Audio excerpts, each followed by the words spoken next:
we're going to be doing some more work. I mean, I love the idea of like, I love the medium of film and like messaging through film.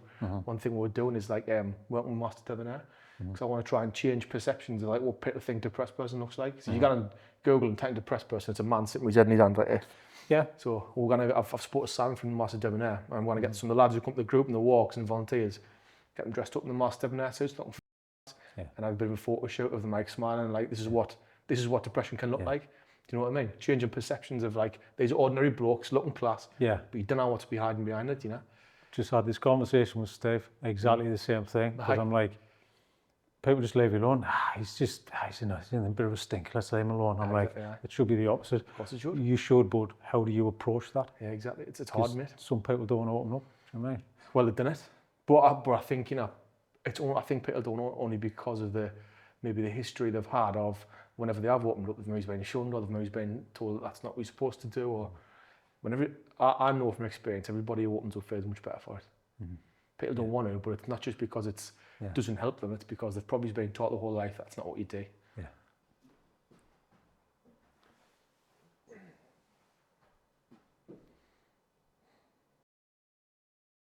How do you help somebody that you don't know needs help? How do you help somebody you don't know that needs help? I think you've got to have a core foundation of values and principles. You know, if you don't want to help somebody, you're probably not going to help them, because help can come in many forms, and it's not always about, as you say, helping somebody who's crying or looks a bit down. It can be quite self-evident that they need a bit of help. I think the challenge is, as you say, when you don't know. So for me, I operate on a principle of, you know, unconditional compassion. It's what we do with the groups. It's like, no matter who people are, I try my best to be unconditionally compassionate. I don't know anything about their life, what the day's been like, what the personal circumstances like. So I try and treat everybody with kindness, try and treat everybody with a level of respect that I would expect and hope to be treated with. So, you know, I've found through what I've done with the spaces, help comes in many forms, and that can be an arm around the shoulder, that can be just taking a little bit of time out of your day to ask how somebody's doing, taking a bit of personal interest in somebody, or giving somebody a bit of encouragement. You'd be surprised how little encouragement or interest people receive from others in their own lives. In the often shock, surprise, you know, amazement from people when you take a little bit of personal interest goes a long way.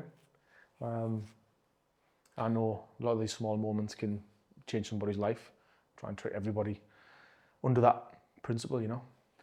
I think that's it. It's the small moments, but it's just finding, I think it's finding the right tone and the right moment as well. Yeah, it is. The thing is, for some reason, I always try to search for, you know, the perfect moment, or everything I do, I try and, you know, I'll focus on the smallest details, and for some reason I don't know. But, you know, quite often you can find these little chinks in somebody's armor, not necessarily in the perfect moment. It's, you know, I think the best thing you can do is to make somebody feel like they know you're there for them. And that can be in the moments where they don't necessarily need help. You can reinforce that message. You know, if somebody's having a good day, take them when they're having a good day and say, you know, mate, if there's ever anything you need, I'm here. I've been through some stuff myself, I'm there. So then when the bad moments do come, that unspoken solidarity can be massively powerful, and it can invite them to talk to you. But, you know, I think sometimes in them dark moments, people just need to know that somebody is there for them. They are available, and that's comfort in itself.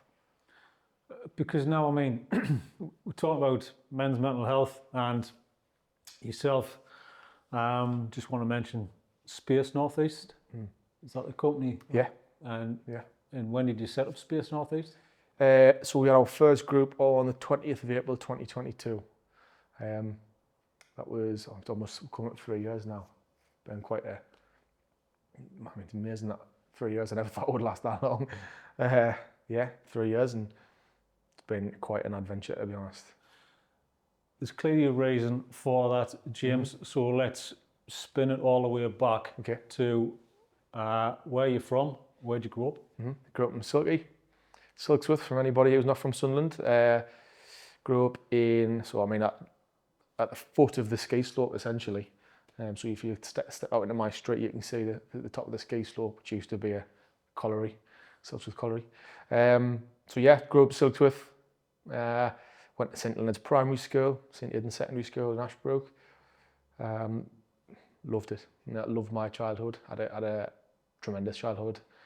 A lot of friends in my street. Used to play out all the time and played football every single day and every single night. Loved it. I've got, I had a fantastic family. Do have a fantastic family. There's 6 of us living in a relatively little house when we were younger. So how many brothers and sisters? So I've got 2 older brothers and 1 little sister. So there's four of the siblings, and then my mum and my dad. Class. Just got nothing but good memories of being a young nipper. That's the thing, is lots of people say they had a great childhood. So it doesn't really, you don't really have to have had a bad childhood for something bad to have happened to you, and to kind of veer off onto a different path, or a path that you didn't expect, and probably everybody around you doesn't see happening at the time as well. Yeah, exactly. So, it's sometimes hard, because sometimes I'm asking about people in their childhood, and you go, well, it's great, so I don't really need to talk much about it. Yeah. So it's kind of, which is a good thing. But was there anything back then? Did you feel different than anybody else? Did you feel like you had to fit in, or what? Was there anything like that? I had a fantastic childhood. Absolutely did. Not zero complaints from 2 amazing parents, amazing family. But that's not to say I had my own, I guess. Demons is the wrong word, but I guess I had my own experiences, like a conscious experience of feeling certain emotions from a young age. So the first one, I'll never forget this. I don't know who this lad is now. Maybe he'd watch this one day, I don't know.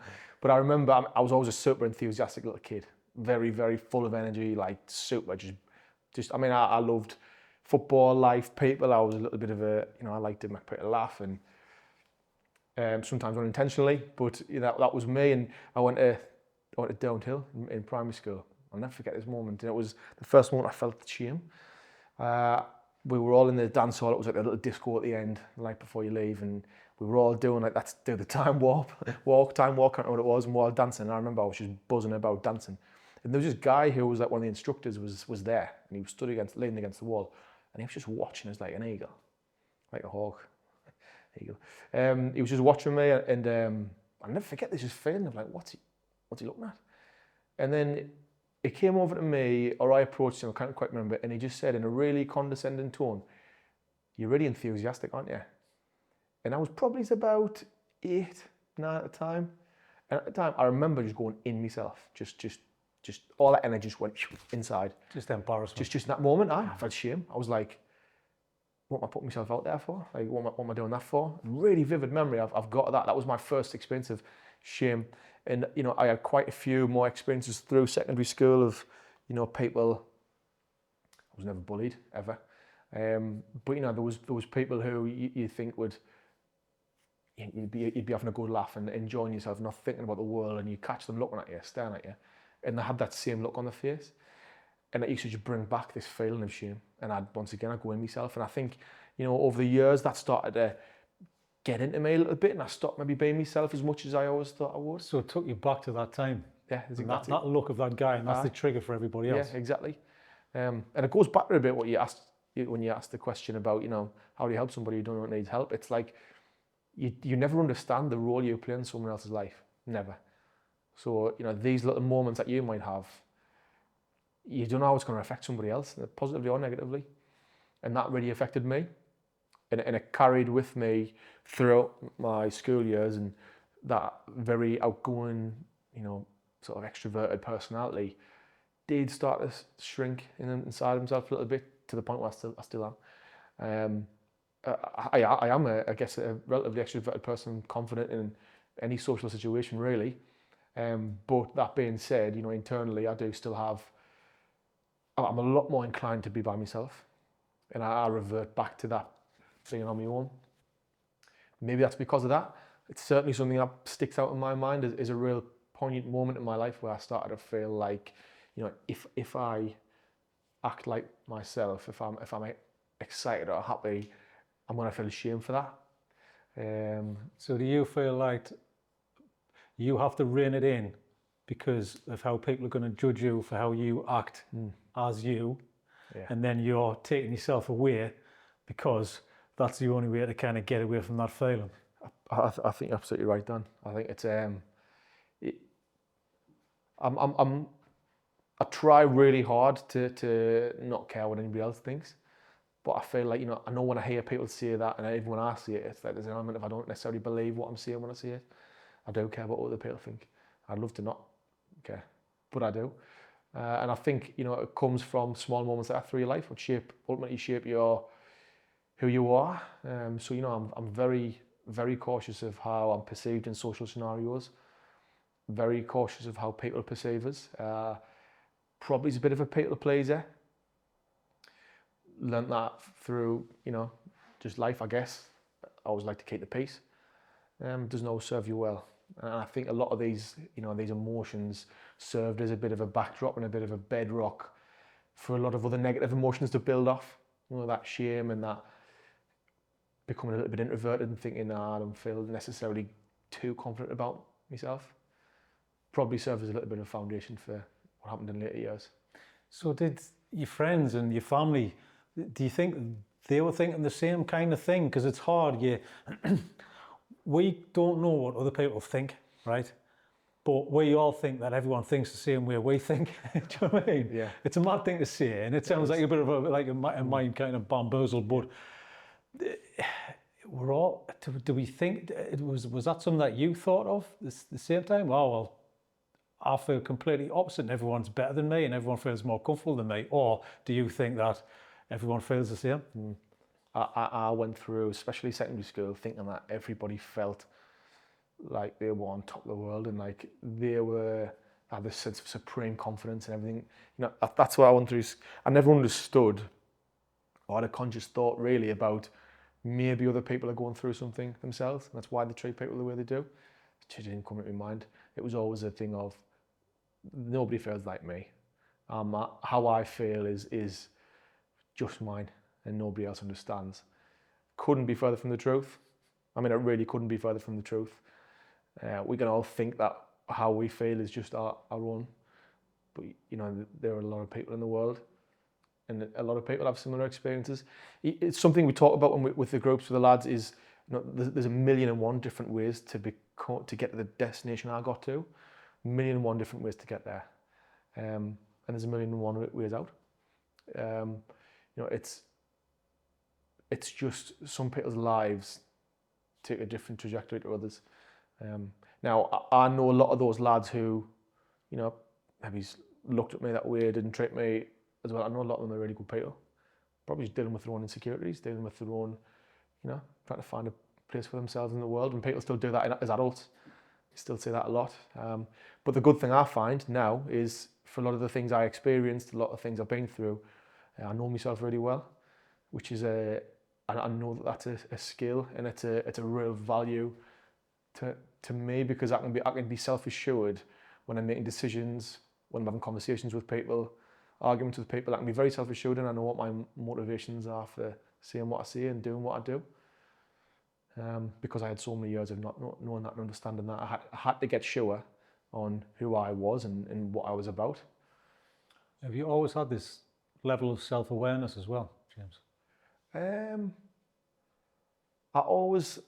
No is the answer, and I always had this thing, and it's a really hard thing to describe, and I don't know if anybody else can empathise with this or understand this. I always had this level of, I was so aware of myself, and it's the only way to describe it. I was like, in any situation, I was just so aware of myself, what I was saying, what I was doing, what I was thinking, how I looked to other people, what do I sound like. This this level of just like, I was just so conscious of myself and how I was behaving. And it sounds contradictory to say not self-aware, because that's what it sounds like, but there was no necessary intellect behind it.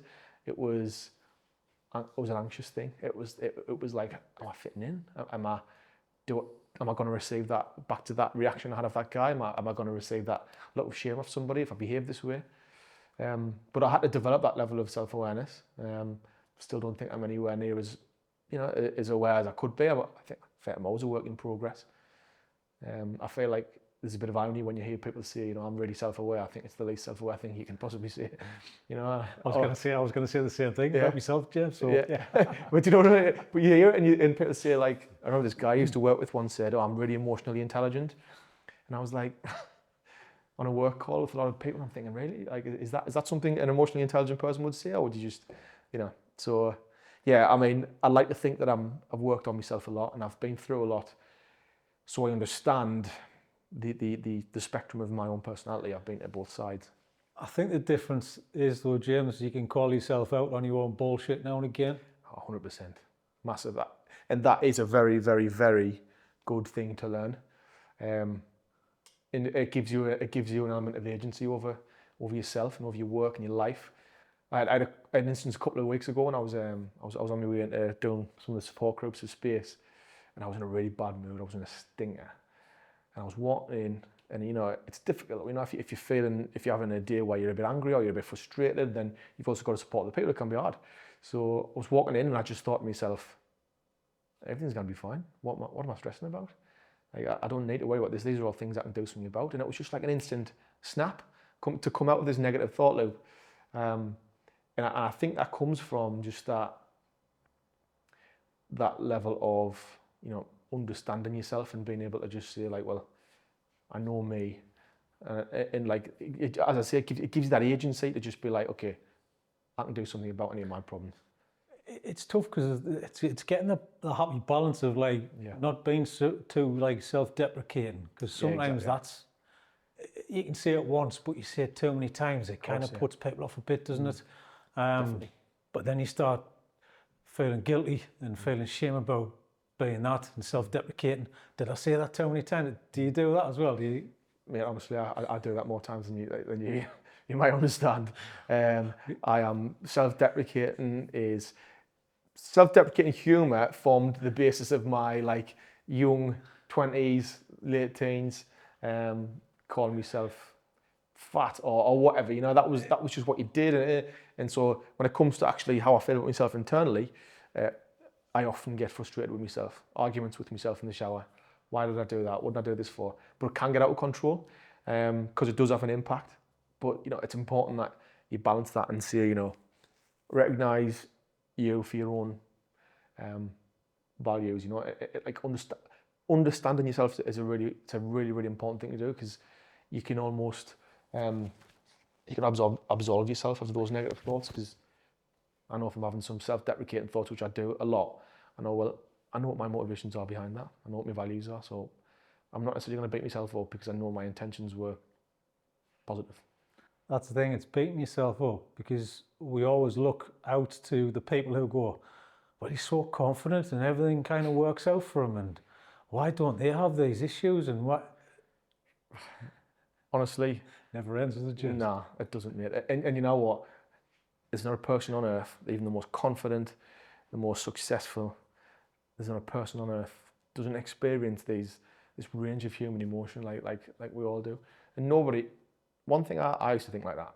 When I was young, I thought the people who were in high up in business, the chief executives, or the people who's high up in the military, or people who's high up in the health service, or the government, or the public sector, I thought these were the most equipped people. They were just the best of the best. And a big home truth is, when you grow up and you start in the world of work and you start doing okay for yourself, you start pushing yourself, you really learn that they are just people. Most people, and I say this, most people feel just as uncomfortable as you do and feel just as incapable or incompetent as you do, no matter what level you get to.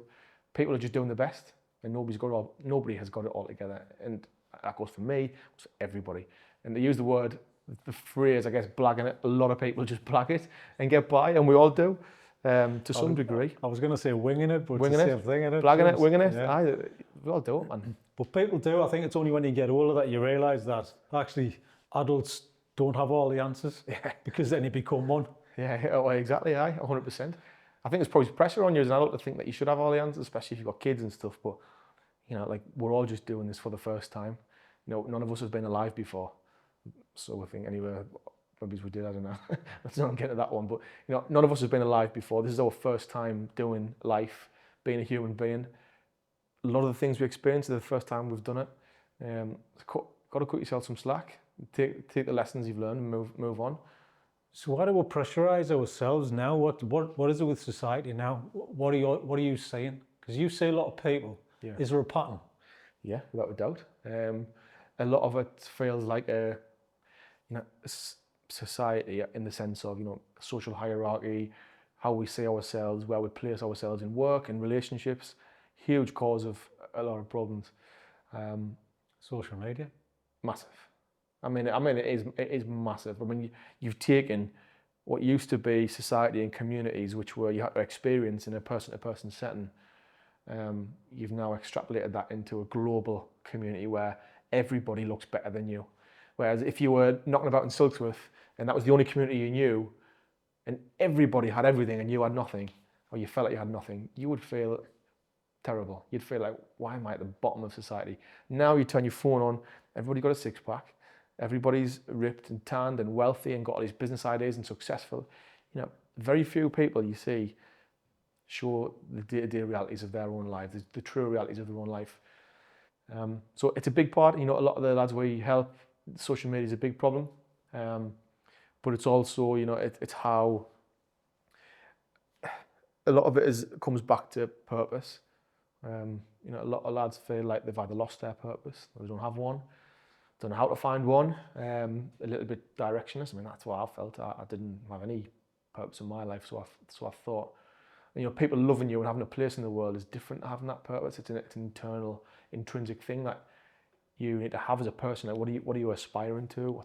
because it's individual, isn't it? Yeah, it totally is. It's totally, and it's about your individual agency. What are you contributing to society? What are you contributing to other people's lives? Are you living in service of other people, in service of something bigger than yourself? Whether that's whether that's a job that helps people, whether that's you being a key person in your community. Are you helping people? Are you a vital part of somebody else's life? Human beings are. We've lived in communities for millennia, time immemorial. We've lived in communities. Why is it that we think in the 21st century we can all of a sudden abandon that and feel okay? Well, we can't. It's important that we have a role in society, that we feel valued, that we have a purpose, an aim, we're on a good trajectory. If we don't have any of these things, and person-to-person connection facilitates so much of that. If we lose all of that, it's a lonely place, and I've been there. The nuanced difference I think about space is that I feel like, while a lot of organisations come from tragedy and think, something terrible happened and the family have used their death or their, misfortune to then help other people, which is the most amazing thing you can do as a human being, I think, is take a tragedy and then use your own pain to benefit other people. I think the nuanced thing with space is, the nuanced messaging behind that is, I feel like I went into the belly of the beast almost. I was at a point where I didn't have very long left. I was suicidal and I came back from that. And the messaging, I feel like, has to be that, it doesn't have to get to the point where suicide is the option. There's a way back, because I came back. It doesn't, but I think the best people to give the advice and to help others are the ones who've been in the trenches. Yeah, exactly. You can't cheat that. You've got to have done the thing, to understand the thing, to spout the thing. Exactly. And I think that's using what you've got and the knowledge you've got and the skill set that you've got is only going to help others. So I wanted to go back to, which you nicely put, was how did you get to your darkest place? Just if we can go back to that time. Yeah, of course. So it came about through mum and dad getting a divorce. That's what I always attributed the start of that decline to. And why was that though, James? Sorry? Why was that? Was that just the upheaval of the family? Do you feel? I think so, yeah. me and my dad were extremely close, still are extremely close. A really special relationship, we still do. But I think at the time at 16-year-old, you don't necessarily understand the reasons for a parental divorce, especially when you don't see it coming. So even at 16, that was quite a hard thing. Oh man, it was tough. It was really tough because my dad, bless him, was just doing what he thought was what he had to do, and it was a painful thing to experience. But divorces happen, separations happen. It's just life. But for as a 16-year-old, I think you just think, well, what's happened to my family that was so tight knit and so close, and we still are. I mean, my brothers and my sister, my best mates, and love my mum and dad a bit. We're such a tight family. But I think still, it's just that change. It's that. There's probably all sorts of unconscious things happening at the time, and emotions happen at the time when you're going through that. But at that time, I guess I was exposed to my own method of dealing with things. At the time I remember saying, "Oh, I'm fine, man. It's fine. Don't worry about it." That's what I was saying. And I distinctly remember feeling fine. I do, but the way I deal with things, and especially when I deal with maybe traumatic events or whatever it might be, tough times, it's got a bit of a delayed fuse. So like something will happen, I'll feel usually pretty okay, and then bang. Yeah, that's interesting. It hits us. So I think that sort of happened. So when parents split up, I went to sixth form afterwards, and I just felt a bit lost. I felt like I didn't have any direction. Didn't enjoy my studies anymore. Just felt lost. Just felt like things just weren't right. But I didn't understand what it was. It wasn't like I was having this conscious thought of like, oh God, my parents split up. This is the worst. It wasn't like that.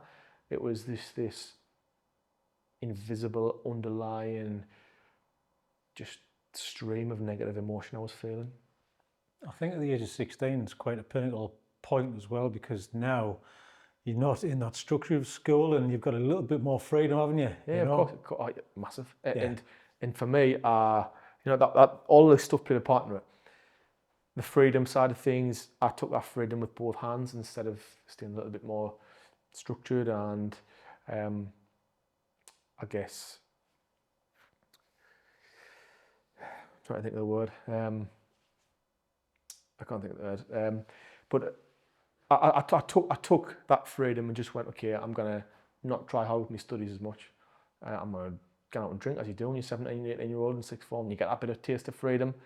But I didn't spare any thought for the day after. I didn't spare any thought for what might happen in years to come. Made silly decisions. Wasn't a nice person to people. There's things I've done in my life that I just, deeply, deeply regret. And at the end of the day, I was an 18-year-old trying to find my way in the world, and that was the case until my mid-20s. Really, I thought I was doing the right things, and sometimes I knew I wasn't doing the right thing, but I would do it anyway. But all of these experiences just led to this.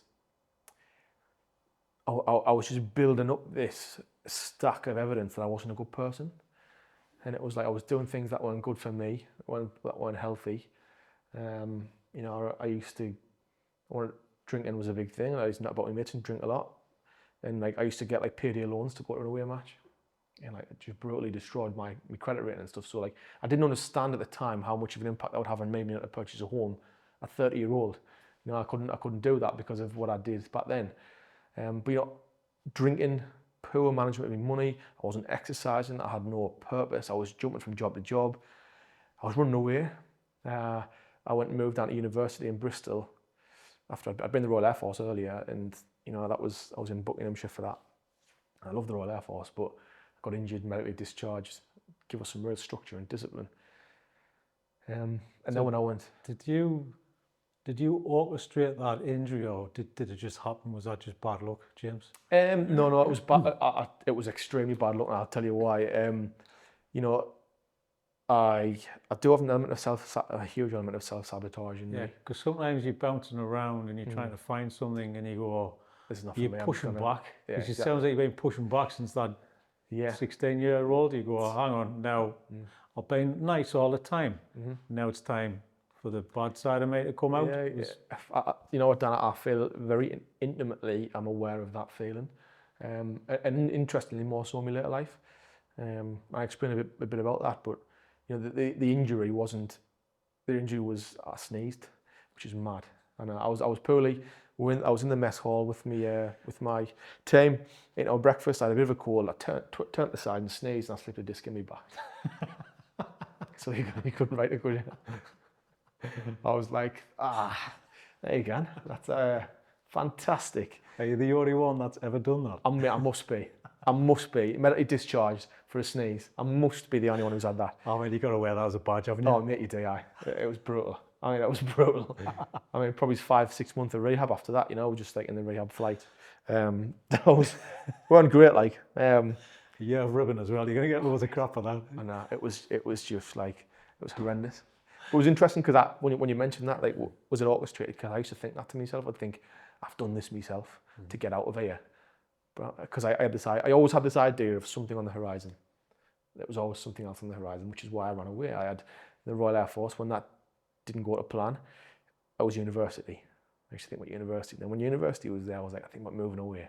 And all of these things, I would always chase this just forever disappearing horizon. You know, I was always left empty-handed and never where I was. I was always just looking to somewhere else. Yeah, because you haven't found what you're looking for, have you? No, I didn't. But I really didn't. And now I know that is an age-old thing, and I thought it was so unique. You know, people always think like it was the U2 song that I still haven't found what I'm looking for. It's everybody feels that way, and it's about trying to be a bit more present and realizing all those years I moved to Buckinghamshire, I moved to Bristol, I'm trying to move to Canada, I went to New York twice, all these things where I was going away. I was never happy then when I just came home and sat and dealt with my own issues and problems at home. So it was difficult.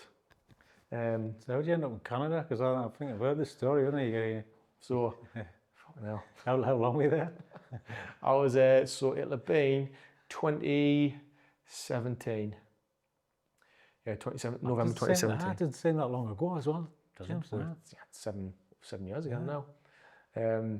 I just finished university, came back, got a job in a bar, saved up, and I thought, you know, I'm depressed, I'm suicidal. What better thing to do than go and move to Canada on my own? So why were you suicidal? Why were you depressed? Just things not working out for you? It was, to be honest, Dan, it was I had a history of failure. I had a history of things not working out, whether that be a job, a relationship, or you know, whatever situation I found myself in. It didn't work out. How I said it to myself, now I took it was I'd failed. Yeah, in your head though, yeah? Yeah, in my head, yeah. Royal Air Force didn't work. When I went to university, I graduated barely, passed with a degree without honours, which I didn't even know existed. You know, and then I went to Canada, and that was horrible because, you know, the back end of university, which I didn't go into really, but university for me was just lots and lots of drinking, partying. But we had the house, and the housemates I had, we weren't necessarily the most social people, so it was just very insular. It was just us. So it was a lot of drinking in the house, which was extremely fun, but it wasn't good for me because of that underlying foundations of that stream of negative thoughts I'd been feeling that was just building up, and the alcohol added to that. And what came with the alcohol was a poor diet and a poor routine, and not doing the things I should have been doing, not doing the things I said I would do. You know, in university I became suicidal in probably my second year. I just felt so miserable, and like there was just, life was pointless. I couldn't get out of bed, lived in this shithole essentially. I was just didn't want to tidy up my mess. I was just, you know, I look at myself now and I look at myself then, and it's like I feel like I'm worlds apart. I feel like it's a different person, and I almost feel sorry for that person, for how he was feeling, because I know the things I did.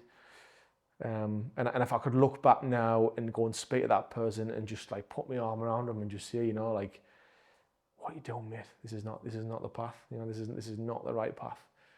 So did you reach out to your family at this point in time as well? Was there anybody you can talk to, or did they know about this? I spoke, you know, I'm really close to my brothers and my sister, and I'd spoke to them to some degree. I feel quite emotional talking about this, and I'm never, ever emotional talking about this. I spoke to them to some degree, and they knew to an extent, but I don't think anybody knew really just how bad it was. just how close I'd felt I could do it. Nobody necessarily knew that. They knew I wasn't myself, I think. I was, I was overweight, and I was just I don't know. I look. It's interesting, what I feel is coming up here. But when I look back at some of the things I did and who I was and what I feel actually that shame again. That's what I feel. It's never going to leave you, but it's just. But the more you talk about it, it just gets easier to say. Do you think? Yeah, I mean, it does. I mean, the word suicide, I could never have said that before. I mean, just couldn't have. And now I can see it and be okay with it. I am at peace with that a bit because, it wasn't that I didn't want to kill myself. I just didn't want to be in this situation anymore. I didn't want to feel so useless and like worthless and feel so just like an outcast. Yeah, because you're lost and you've got no one to confide in, have you? Yeah, that's it. I mean, the irony is I had so many people to confide in, and it wasn't their fault. It was me not opening up. I don't look at them as like, oh, nobody was there because I had people there. People who love me dearly, intensely. But sometimes, and I truly believe this, sometimes you've got to come to that realization on your own. You've got to feel these revelations alone. The support is important. The support framework around you has to be there for then you to make those mistakes and discover a lot of these issues on your own. And I watched this guy on I wish I remember who he was, but he talked about, I'd watched his podcast, and he was talking about men being lost in the world. And he said, it's a little bit cheesy, a bit cliche, but I really found some solace in that. Is what he said was, men do feel lost. Lots of men feel lost, but it's only so you can find yourself. And I resonate with that because that's exactly what I did. I felt lost for a lot of years, like a lot. I didn't think I'd ever reach my 30th birthday. That was my thing. I'd never be 30. I'd never be an old man. That was just out of the question. But I would never be 30. It was just this thing I used to say to myself, I'll never be here when I'm 30. Because I couldn't see a career. I couldn't see a relationship ever being something that I would want or enjoy. And I just thought, what am I here for? Why am I here? And what I didn't know at the time was, there's so much I should be here for. Yeah, but you can't see the future at the time, can you? You cannot. But this is what I mean. This is that revelation, and it goes back to the groups again with the lads. We don't give advice. It's not what we're there for. We didn't give advice. We just the revelation from these people who get better comes from themselves. We just provide that framework for them to feel supported and that space for them to talk. That's the whole point. It's tough because I'm going to go back to what we discussed in the first place, which was how can you help somebody that doesn't know that they need help, and you didn't know you needed help at the time, did you?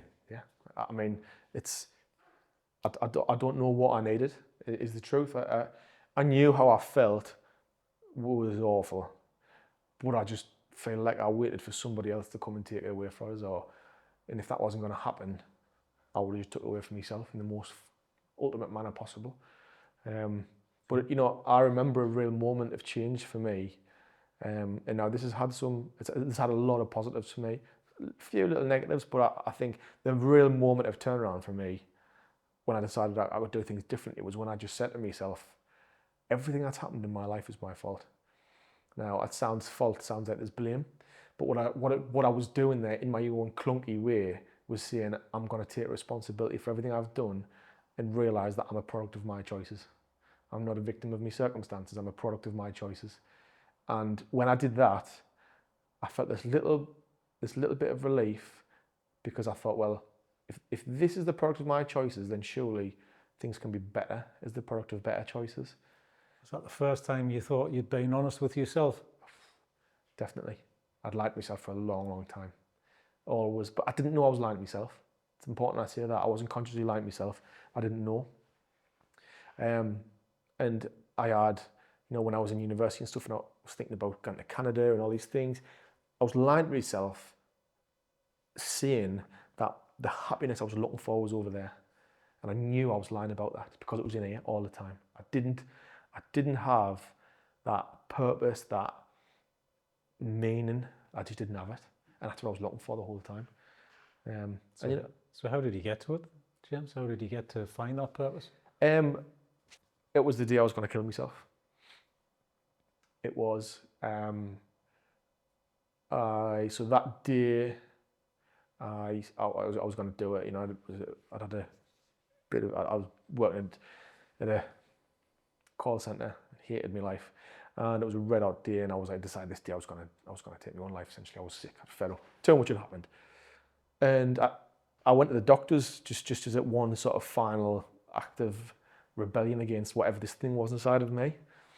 And you know, I came back and I don't know why I thought about it, but I thought, you know, like I need to do something that's going to help other people, and I do not want anybody else to experience what I'm experiencing now. I just don't. This emptiness, this numbness, this darkness, and just relentless sadness, and you know, hopelessness, and just this pit of despair. I just didn't want anybody to experience that, especially for the length of time I had. So I think I really discovered that day when I said, I'm going to help other people get out of this. And I'm convinced that these pivotal moments of, you know, that moment of me taking responsibility for my own life and my own choices, and then me saying, I'm going to pursue something meaningful in my life, you know, because I'd never had. I'd pursued, whether it was a hedonistic goal of just going, yeah, I want to go and drink and meet girls, and when I was a young kid, you know, and then, or whether I want to go and travel the world, or all these little things which young people do, but the reasons behind why I was doing them weren't actually there. They weren't reflective of who I was as a person. Did you mentioned like the day you were going to kill yourself? I mean, at what point did you change your mind, and were you planning this all out? Yeah, I planned it out. And I was sat in my bedroom, and I was like looking at, so it was my sister's old bedroom, and my sister had one sort of feature wall which was like black glittery wallpaper, and I was sitting on my bed, and my bed was unmade, the sun was beaming through the window, red hot. I had just a pair of shorts on, didn't have a t-shirt on, I was overweight, felt disgusted at myself just even sitting there in this untidy room with a bed that wasn't made, and I remember the floor was a bit dusty, and you get dust under your bed, you know, I was all there, it was just like, and didn't fit in my room, and it was like, I was looking about just going, I am lost, and I'm tired, and I'm sick of feeling this way. And I just decided I was going to do it. I thought a lot about it before. I mean, I've been thinking about it for years, pretty much every day, 2 or 3 years. And this one day I just said, enough was enough. So I was ready to do it. And I said, I'm going to do it. I've had enough. I'm done. And something happened in my head. I don't know what it was. Well, it was me. It was definitely me. It wasn't like a God or anything. I'm not a religious person. But I understand why people would have a religious experience when they experience something like this. When I decided I was going to do it, I could hear it as clear as day, and it was me saying to myself, Jim, what are you doing? And I'd said, like, and I swear to God, these are the words I said to myself, verbatim. I said, Jim, what are you doing? You've got too much to give to just go now, to kill yourself now. And I was like, right, okay.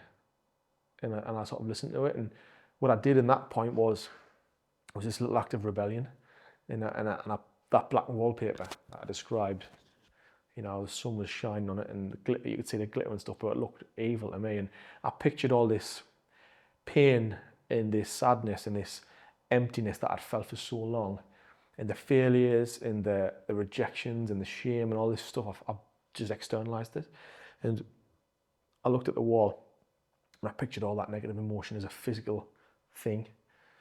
And I just, whatever my mind went with is what I pictured. And it was like this big black mass with these big horrible red eyes. And it was just this thing in my head. Obviously it wasn't there, I couldn't see it, but in my head, I was just projecting all that stuff out. And that's what it looked like. It was just the epitome of just negative human experience is what I seen there. And I just screamed at the top of my lungs. And I mean in my house. I mean, my neighbours must have thought I was cracking up.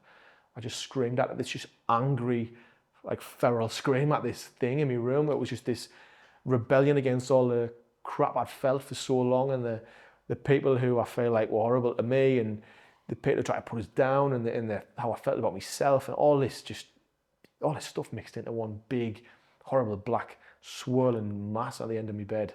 And I screamed, and I just felt this burst of relief.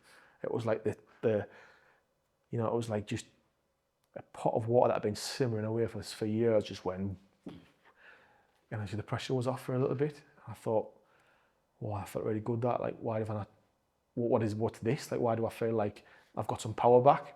Like my hands are back on the steering wheel a little bit. So you did it and you just weren't conscious of doing it kind of thing. Yeah. Right, it was just like, it was like an eruption. That's the only way I can describe it, is like all that stuff I'd felt. And I pictured this thing at the end of the bed, and I just saw, it was just this eruption of just like, fuck you. That's what it was. It was just like, to anyone and everything that sort of contributed to me feeling the way I felt, it was just this big fuck you. And it was like, I was done with it, and I was done with, how could I let myself get to this position where my life would be in danger because of all this build up of things. I was just annoyed, frustrated, and I just came out.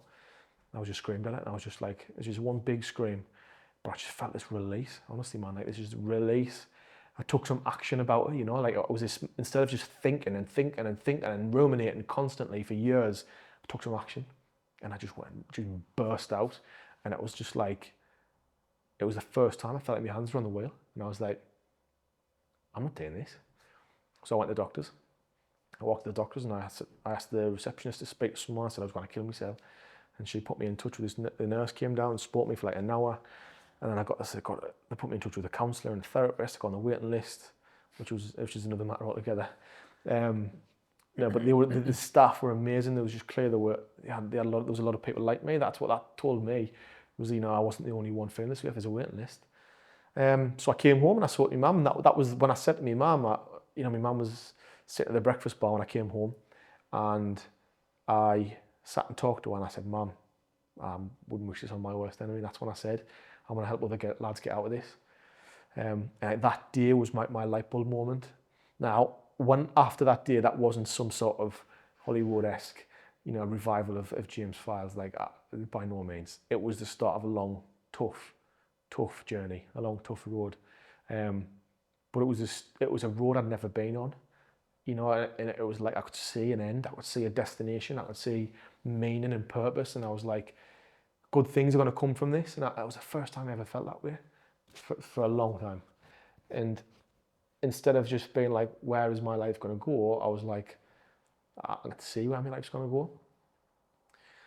What do you say to your mum at that time? Because you mentioned, like, I'm going to change it, but what's that first opening conversation like, that you're admitting you've got a problem, and she might not know this, so how did she react at the time? My mum was fantastic, to be honest. My mum's a good listener. Was she the first person you told as well, James? No, I think me and my dad had this like almost psychic relationship with each other when I was younger. It was like, and he still does, he just knows if there's something not right. So my dad picked up a lot over the years. And my dad was the first person who even said, Jim, you sound depressed. So with my mum, when I came home, I basically just told her, you know, and my memory does get a bit hazy about this. And there's lots of things that happen off the back of depression for me. You know, I got lots of these weird little side effects, and like memory loss is one. Like I get this, my memory's not great. It never was that way, but it's just, my memory isn't fantastic. So when I think back to that time, my memory's very hazy at best for a lot of things. I remember vividly things of when I was really young. I mean, really, really young. But then, you know, across that time, it's a bit of a blur. It's bizarre. Lots of weird side effects alongside of it. But I seem to remember it was me just sort of sitting down and saying to me, telling her what was happening and where I was at and why I hadn't gone into work and what I was going to do. And she just sort of sat and listened. And when I said to her, I'm going to help other people, she brought me back down to earth in the right way. She said, you know, Jim, you're not in a position to help anybody right now. And she was so right. It's the best advice I've ever had. It was, you know, I had to wait until I was in a position to be able to fill other people's cup, because mine was empty. It was empty, and I had been for a long time. So that's why I didn't start Space for another 4 years after that point. Yeah, but you had the will, and you had the idea of a purpose and a future purpose. Yeah. And that can carry you forward, can't it? Oh, it is everything. I honestly think that is everything. Some people might be able to, I mean, I can't speak for anybody other than myself. Some people might be able to just sit with the notion that this is life and they're happy with that. And one, I'm envious of people who can do that. Two, it's like, for me, what I think, and I can only speak as a man, is that I feel like it's really important as a man, especially in today's society when, you know, we've never experienced the level of connection like we do, but also the levels of isolation like we do. I think as a man, it's really important that you feel like you're contributing something really meaningful to society with your life. It's really important. I mean, the phrase, idle hands make the devil's work, like that is just, it's so true. And it doesn't have to necessarily be something manual. It can be anything. It can be your purpose in creating something meaningful. It could be your family. It's totally subjective. It's however whatever that is to you, it's personal to everybody. Which is what I mean when I say there's a million and one routes in and out of where I'd been. Is, there's no cut and paste for this. But you knew that space and helping others is what your purpose is going to be. Yeah. Because I used to ask myself, I'd say, what am I good at? Because if I try and look for jobs, I'd been in the Royal Air Force, had a degree of sorts, and I was like, what job am I going to do? What am I going to do? My dad was a brickie most of his life, most of his adult life, until he was 45, and he went into astronomy, which is like, that wasn't exactly what I was going to do, even though I loved it. And like, my brother was in the police, and then my other brother was an electrical engineer. My sister was being a psychologist. I didn't have anything. I didn't have any sort of thing which was mine. I used to always joke and say that the only talent I got given was that I was a good speller. Like in school, from being a kid, I was always just spelling. I don't know why. And I was like, it's the most pointless gift I could have ever been given. But then I started to think more about who I am as a person, not what I can do. And I thought, well, what do I like about me? What are the things I love about myself? And I thought, I know, and this comes back to that point of understanding yourself. I know that I care deeply about other people. I know that's the case, whether it's my friends, whether it's just your common man who is just next to you on the street. I care deeply about people, and I feel a real sense of identity and belonging with Sunderland and the North East. And I always shared this compassion for people who I felt like had been hard done by. And so I thought, if what I'm distilling from all of that is that I enjoy helping people, then why don't I just do that? Why don't I say, find a way to help people, and how better to help people than help people escape the pit of darkness that I felt like I was in? Because what I knew initially subconsciously, but then what I also knew very consciously with first-hand experience was I was not the only one, and I am not the only one. And that was come through friends who, one of my very, very close friends came very close to taking his own life. And another friend of mine, when I was out in the town, came up to us in the middle of a conversation, just cut me up and said, I was in the shower last night with a razor blade to my wrist. And I was like, I was seeing these things around me, like these friends who were going through that, and I've been through it, and I'm like, wait a second, like, what is going on? Why are we feeling this way? But none of us have ever spoke about it. Never. So yeah, like, it was that moment where I was just like, this is what I've got to do. Like, when I did it, I was like, the wind is in my sails here. This is I've caught my trade wind here. This is the thing that I'm supposed to be doing. And honestly, since that moment, since those many moments, my life has been on a better trajectory. And that is not to say my life has been a straight line up. It's like, it is not that way. You've got to look at it through a 10-year lens of like, okay, 10 years from now, what is the trajectory of now to then? And my now to then felt positive for the first time. And looking back, not quite at 10 years, but I remember I said I would never be 30. I'm 32 on Thursday, running a business that supports other lads who experience what I experienced, and we've had amazing results, and we've made a difference to some people's lives. It's just a start, it's a small start, but to those lads, it's a big change. And what is it about you that people gravitate to then, James? Because clearly it's something. And how did you set this thing up? You just set something up from dot. How do you get people to believe in what you're saying and what you're trying to put across? To be honest, Dan, I don't know, mate. But I think what from what I can, from what I've gleaned from the time I've spent with people and what people have said, it's not necessarily me, it's what I offer. You know, it's that space to just be totally and utterly vulnerable, but in a very healthy way, of surrounded by lads, so you don't feel that level of shame, because shame is an awful emotion to feel, and you feel like you're in this group and this collective of people who are just there for you. Like how many of us as men can honestly say at any point in our life that we have felt listened to, and I mean really listened to, like someone's looked you in the eye, repeated what you've said, listened, and they've never looked like for a moment that they were thinking of what to say next, or that they had another agenda, or that they were waiting to say something funny. Like how many times have we looked at another man in the eye, bared your soul to him, and just listened and felt listened to?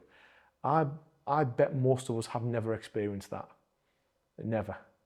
And that is literally what we are offering, is that just that chance to just feel like my problems have been listened to and digested and understood. And that is what we do. It's listening. We aren't an advice service. We listen. But we listen with that human connection and that supportive network and that community. And I honestly think it's crazy that we live in a world where it is unique that men can go somewhere and be heard and listened to. Because I feel it a lot. Family can think they're listening, friends can think they're listening, and they can give off the appearance of listening. But really, being heard is a totally different experience to someone listening to you. I think it's sometimes like-minded strangers that listen the most, because they're just in tune with what you're going through, because they understand the same as you. And with you putting out your true and honest story, I think that's what people gravitate to, James.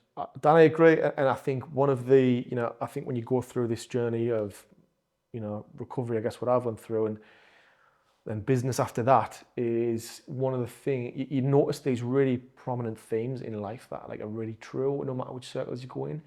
And one of the most important thing that I've noticed, or the most prominent thing I've noticed, is just authenticity wins every time. And I don't mean that in some sort of new age sense. I mean authenticity is in you being very, very, you are genuine and you're being true to your own values. You're there for people. Like that goes so far. And that's what I try. That's what the team of volunteers are like. That's what I try to be like. It's just that somebody feeling like you are genuinely there to support them. It seems to be rare, and that's a shame. But it's like we're trying to create this new community of lads who, like, as you say, that what was the phrase you used? And I really like that phrase. It was you talked about people who share your experience, but it's like you're in a room full of people who don't know who you are. There's none of the preconceived ideas of what you're supposed to be like in society or your social stature, or there's no social hierarchy. It's just a lot of men there who are there because they know they need a bit of help and they need a bit of support. And the space it creates for you to just let stuff out. I mean, we say blokes don't talk. Blokes do talk. They absolutely do when you give them the right space to do it. Blokes don't talk at work, and they're not talking in front of their families and the kids, because once again it comes back to that social, we are social creatures, and it comes back to that. As a man, you feel this inherent need to be a strong, secure influence on your family, on your friends, and whether we like it or not, we feel like there's a chink in our armour when we say, I'm not okay, I'm not happy. But when you come among other men, that level of camaraderie and support and togetherness is like, I'm not okay and neither am I, but that's all right, because you are enough, you're doing well. And it's just that, like, it's exposing your soul to these people who don't even know who you are. There's something so valuable in that, and I wish I could bottle it up. Yeah, I think it's hard because the people that you're close to, you tend not to open up to them as well. Aye. But you probably drop a few hints, you'll just drop a few words in, and what you're talking about, I'm sick of hearing this, and then you'll walk away because you know for a fact that you can't stand and have an honest conversation, but you can with a stranger. Yeah, exactly, aye. Because they're not going to judge you. For the past 20 years I've known you. That is exactly what it is. It's exactly what it is. I mean, if you've had a friend your whole life, and you've always been the class clown to that friend, or you've always been the one that makes them laugh. That's who you are. That's who you are. Yeah. And then all of a sudden you come with a different mask on, and you're like, I'm not okay. It's like, well, what do you mean you're not okay? Where's the Oh, happy yeah, man, gin? sort yourself out. That's what it's like. But then when you take away those social constructs and those social ideas, and that level of hierarchy disappears for a moment, there's something really powerful about just being honest. And this is not something where we all get up and hug each other, and it's a real moment of honesty, and then it's powerful in giving you some authority and autonomy back to your life. That's what it's all about. It's giving you the strength back, giving you some strength to say, I've got out what I needed to get out. I've processed what I need to process. Now it's time for me to take my life in a better direction. That's it. I think that's what the problem is as well, James. People think like, so we've got to stand in a circle and hug each other and all that kind of stuff. That's not everybody, and that's not every group. No, it's not. Nah. And you've got to just find what works for you, and maybe that does work for you. But from my experience, I've been to the football all my life since I was Rotor Park. I'm only 32, born in 1992, but I was at Rotor Park, so I could have only been 4 or 5. That's how long I've been going to the match. I've hung about in circles of men who you would consider your typical masculine men, and my dad was a brickie, a lot of his mates, proper blokes that we would call them, and like I've been in these circles of people all my life. It's who I am. It's who I've learned my programming off. It's who I've learned my social skills off, and your conflict resolution, all these little soft skills you learn throughout meeting with these people, mingling these communities. But of these people, some of these people have took their own lives. Some of these people have had mental breakdowns. They've been suffering. Nobody is exempt from this. Nobody is exempt. Whether you think you are, you are fortunate to never experience. It's a challenge that can pull you to the depths that some of your mental health challenges can. And so these communities is just about bringing lads that are just normal lads together and being like, whatever you've been told throughout your life that you're not supposed to open up or you're not supposed to struggle, it's not true. Because you're going to experience it whether you believe that or not. You are going to experience it whether you believe that or not. So you can either deal with it properly and deal with it helpfully, or you can't. And if you don't, like I didn't, and like a lot of my mates didn't, it can take you to a bad place. And then it's what we try and do is preventative. We're not like we are suicide prevention in a sense, because that's what I want. I don't want anybody to feel that have to get to that point. But what we're trying to do is prevent people getting to that point, prevent that level of crisis. It's like addressing some of these ingrained social structures of you shouldn't open up, you should get on with it, and blah blah blah. Now we were at this event. It typifies exactly, I think, what the issues are. I was at this event where I had a stall for space, and it was this. I'll not say where it was, but there was this huge canteen with thousands of blokes in there. Well, literally thousands of blokes, all working on a huge building site. And this bloke comes over, and I didn't realise, but we were sat underneath his dartboard, and he goes, "What's all this mental health shite?" And I bust out laughing. I was absolutely laughing, and it just typifies, like the level of importance some people place on it, and I do wonder how genuine comments like that are. It's like if you do that, it doesn't concern you. It's like, it's mental health shite. It's like that would do with me. He's probably the one who needs it the most. And that's why I laughed. He was looking at us when I was laughing, but I was thinking it's just like, because I've been there. Do you know what I mean? Like I've been on the other side, and I've been the person who was like throwing the comments and saying, like why would people kill themselves and all this kind of stuff. I've been on the other side of that, and I know the thought process behind people who say these things, and it's. I tell you what, James, I think we all have. But when you're sitting in that room by yourself, and you're sitting with a beer in your hand, and there's nobody around you, he's gonna go to a place that nobody else knows about. Yeah, exactly. Only he will ever know about. Yeah, and that is the thing that we have to change, is that thinking that mental health challenges is somebody else's thing. It's not. It's not, and it doesn't have to be that you're suicidal. It does not. But we live in a society now which is very difficult to relieve the sort of the byproducts of being a human being. If we look back, mental health will have always been a challenge throughout life. Life is not, being born on planet Earth, we live in the best age we ever could have. If you were born on planet Earth 200,000 years ago as a human being, life wasn't very easy. You had like huge mortality rates for children. You had to find your own food, find your own shelter. Life was never easy. We live in a very, very easy, relatively, I say that. We've got things we take for granted. We've got water that comes out the wall. We just turn a tap and we've got water that we need to survive. Take these things for granted.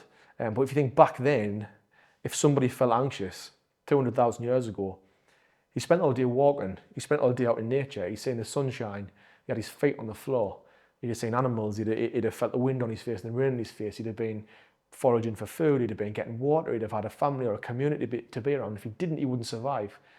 When you feel those levels of anxiety, but then you also do that alongside of it, it's dealt with, it's processed in a natural way, a physiological way. Whereas now, you feel anxious about work, you're sat in an office all day, maybe. You are sat in a brick house all night. You might very, very rarely have the sunshine on your face. You might never be in nature. And then to add to that, you drink beer every day or every weekend, which is depressing in itself.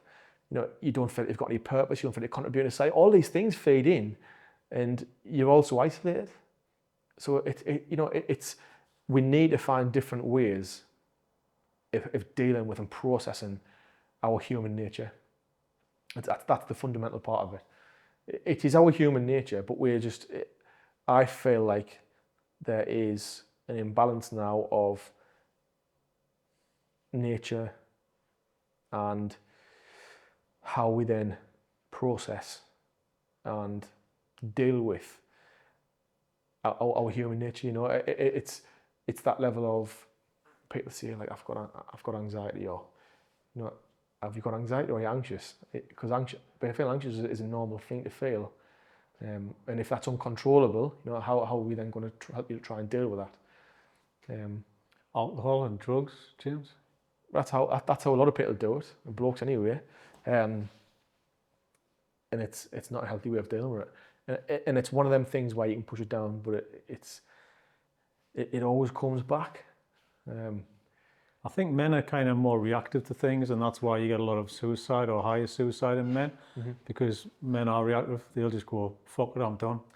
Yeah, it's that feeling like, for me, when I talk about me, being at the belly of the beast, is like, I know what it feels like when you get to that point of fuck it, and I know the intimately know that feeling of I haven't got anywhere to go here, and nothing's ever going to change.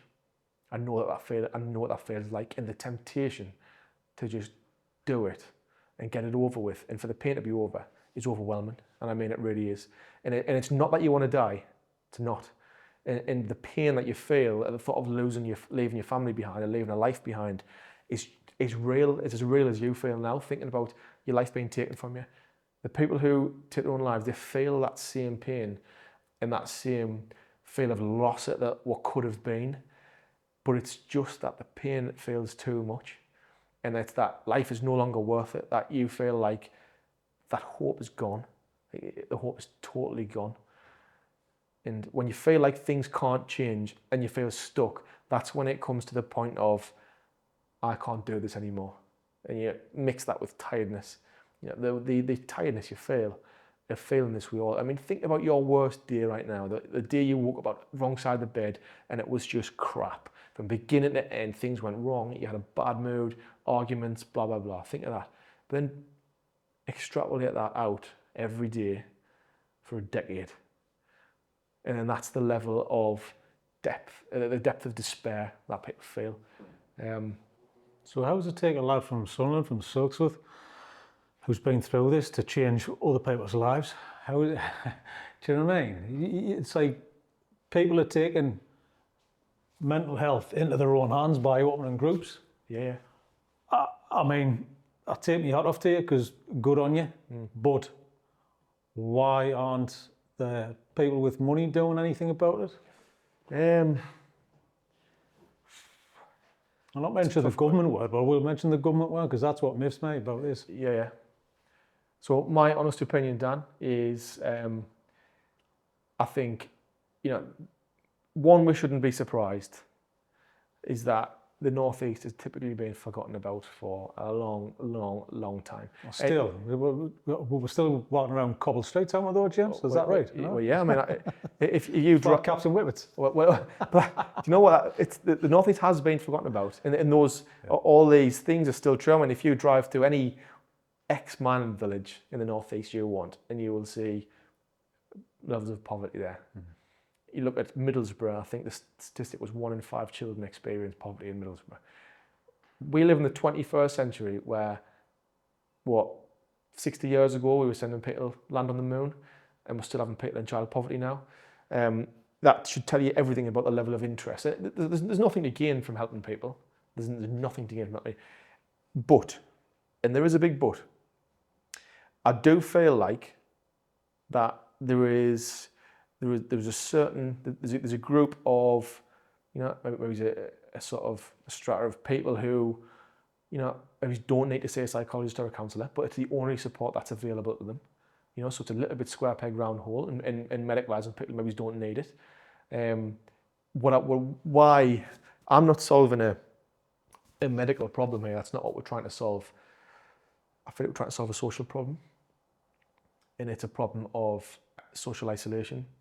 It's a problem of community, of human connection, purpose, meaning. Those are the problems. Those are the solutions I feel. That lasting solutions that can help really change people's lives. It's bringing people out from under a rock and just saying, okay, look, there's a society here to help support you. It's not going to help everybody.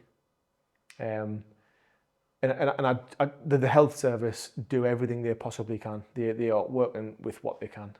And it is.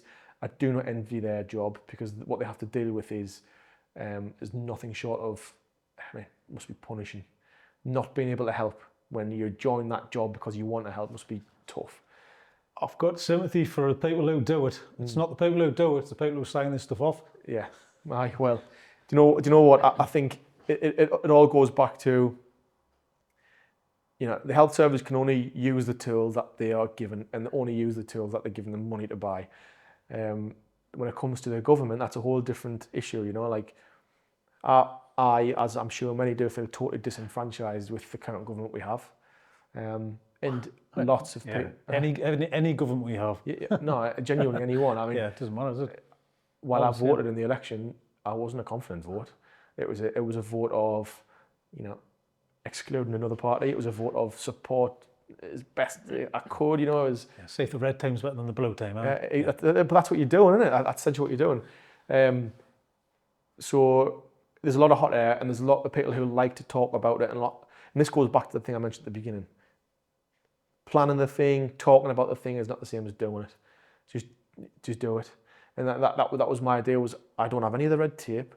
We don't need what we do to help people is free, and it is the most basic thing that humans have done for millennia. We talk to each other and listen to each other and act as a community, as a foundational supportive community. That's all we're doing.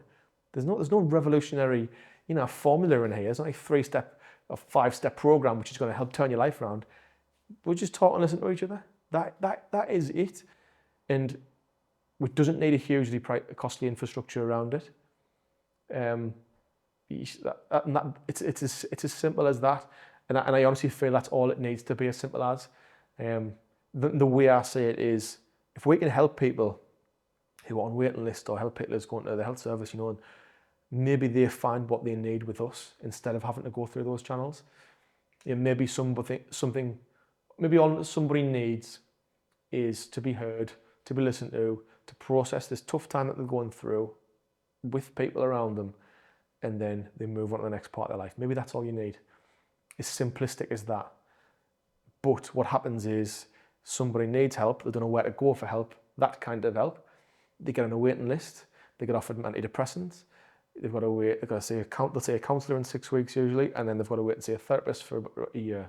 That just brings a whole, it just amplifies. It amplifies the gravity around that person and how they feel about their challenge.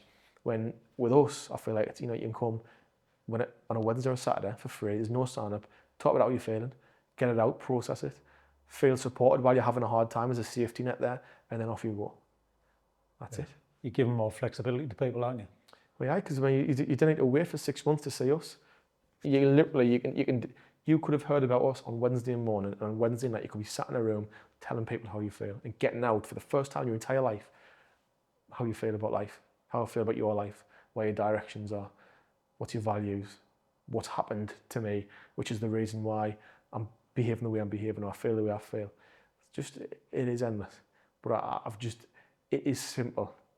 And the simplest things help. If you look like at Chris from Ice Guys, they get in the sea with a group of lads, and it makes people feel incredible, and it lifts people. It doesn't cost anything to get in the sea. The nature's there for you. And we do the same thing. We talk and we listen. Bring lads together. Be in communities again. So one last message, James, to anybody out there. Whatever you want to say, please feel free to plug your own stuff as well. Yeah, of course. A message, I always find these messages difficult because I said, it's so unique how people can feel and why they feel the way they feel. What I would say is really try to pursue something meaningful with your life. I feel that would be a really big part of why I felt like I could turn my life around is, try to live in the moment and try and pursue something meaningful. Living in service of other people and in service of a community, and feel like you have some utility, social utility. I think to live a life in service of others is one of the most intrinsic parts of human nature. I think because we would never have gotten to where we are if we didn't do that as a unit. So I feel like try and find something bigger than yourself and devote your life to that. And that might be your family, that might be supporting a community, that might be part of your football team or football club or what. But most importantly is try and find that community. Try and find the community and don't be afraid to break away from the ones that got you to where you are, the ones that kept you where you are. Finding people who feel the same way, have the same interests, and will support you is just massive. You're not alone because there's lots of people like me, lots of people like you who just need to feel like they've been heard and listened to. And get in touch with us if there's anything people want to ask me, ask us, you want to come along, we're just Space Northeast. It's at Space Northeast on our Instagram and Facebook and socials. But just get in touch, and opening up in person with other people is a massive part of the whole recovery and healing process. But you're not alone, promise you. And I guarantee other people have felt the way you feel right now. And it's just sharing that. It's part of the journey. So that's probably it, mate. Brilliant. Thanks, James. Nice one. Keep up the good work, mate. You're doing good stuff. Thank you, mate. Good people doing good things. Appreciate it, mate. Nice talk, man. Thank you.